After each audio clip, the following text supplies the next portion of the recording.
Eric in Denver. Hey, Eric, you want to talk about Fannie and Freddie? Yeah, I had a question about that. I'm a new listener. I'm kind of a moderate conservative, kind of with an open mind. I was wondering, do you place any blame for that crisis on the changes in the underwriting standards that Fannie and Freddie, since they finance a large part of these subprime mortgages, did they not? Or yeah, they did. They provided the backstopping of the funding. In other words, the banks would write them, and Fannie and Freddie would guarantee them, or in some cases pass the money through to the banks. Yes, yeah, and I absolutely blame them. Fannie and Freddie had been privatized, and I'd had to consult some sort of reference site to figure out when they were privatized. But they used to be government agencies.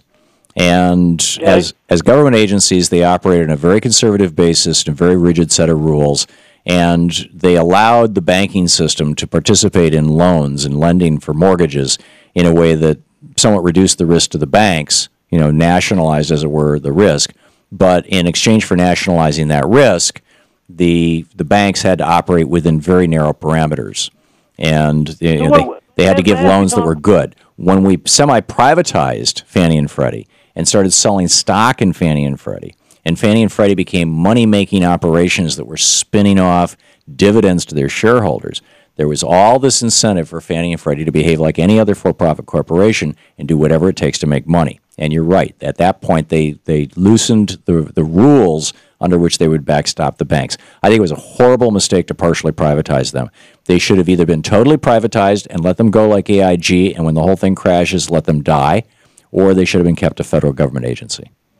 And I continue to believe that. Quickly, yeah. What is your general idea about, you're not for complete socialism, are you? You seem to be for kind of a mixture, or... Well, it depends on how you define socialism. By my understanding... Well, you don't want government control of the means of production, or... No, of course not. I'm not a Karl Marx socialist, a communist. I want my jeans, my computer, my copy machine. I want those made by private industry. I want to be able to participate in that private industry. This program is a product that I own in private industry. I've been an entrepreneur my entire life. I've never been a capitalist. Mitt Romney right now is a capitalist. A capitalist is a person who lives off money by investing money. But I've always been an entrepreneur, and I believe in entrepreneurship, which is typically a subset of capitalism, although not always. But I also believe that believe in money, but how do you draw that distinction between, it's necessary for the private sector to make money, or there's no private sector. So how do you seem to demonize profits? But they seem to be required for the system to work, don't they? The only time I demonize profits is when they are done on the back of the commons. There are, and this is how typically democratic socialist countries, and the United States is one. Nobody's going to acknowledge it, but we are one. As are all of the modern democracies. All 34 members of the OECD are all democratic socialist countries. Most of them call themselves that. Germany calls themselves that. France calls themselves that. Denmark, Sweden, Norway, Finland. You can go through the list. They call themselves that. And the way that you do it is you say, is this the commons or not? If there is a natural monopoly, if it is not possible for a marketplace to have in a natural state competition, for example, then that's part of the commons. For example, how many water pipes can you have coming into your house? One, right? Yeah. So water's a natural monopoly. So it makes no sense to have 5 water companies competing in your community and thus improving the quality of water by competition. It's never going to happen. So a natural monopoly, like water, like power, like sewage, should be either run by the government so that it's run by people who are answerable to us and we can fire them at the ballot box and we can make sure that they're doing their jobs. It should either be run by people answerable to us or run by, if you're going to semi-privatize it, run by heavily regulated industries who are answerable to us first and their shareholders second.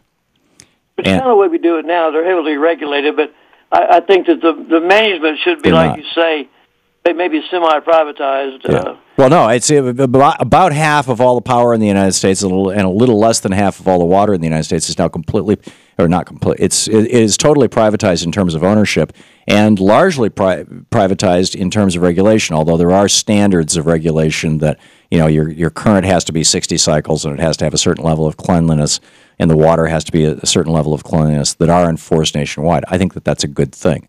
Now, you can call that socialism. That's what I would call socialism, democratic socialism. Well, I think that's obviously there are roles of government plays like that are definitely necessary. Yeah, absolutely. I think, and as an employer, I want to be able to hire people who are, who know how to read and write and are competent and functional. And I think that is something that you can't expect every family to be able to pay for their child's education. I think that, we should join the rest of the world and say education from kindergarten through PhD is basically the cost of society. It's an investment by society.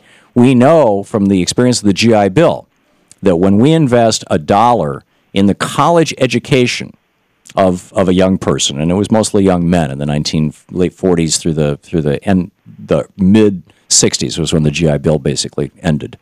That when we invest $1 in the college education of somebody, throughout their lifetime, we make back between $7 and $15, depending on how you calculate it and who's doing the calculations, just in tax revenue, just in additional tax revenue. Would you acknowledge there is some upward limit to that?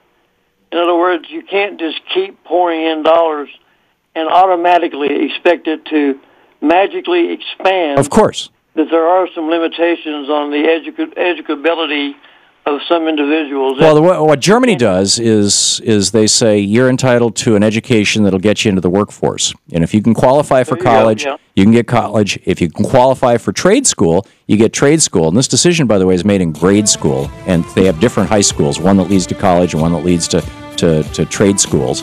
And if you don't qualify for either one, then we'll figure out something for you. But even janitors actually have to go through an apprenticeship in Germany. So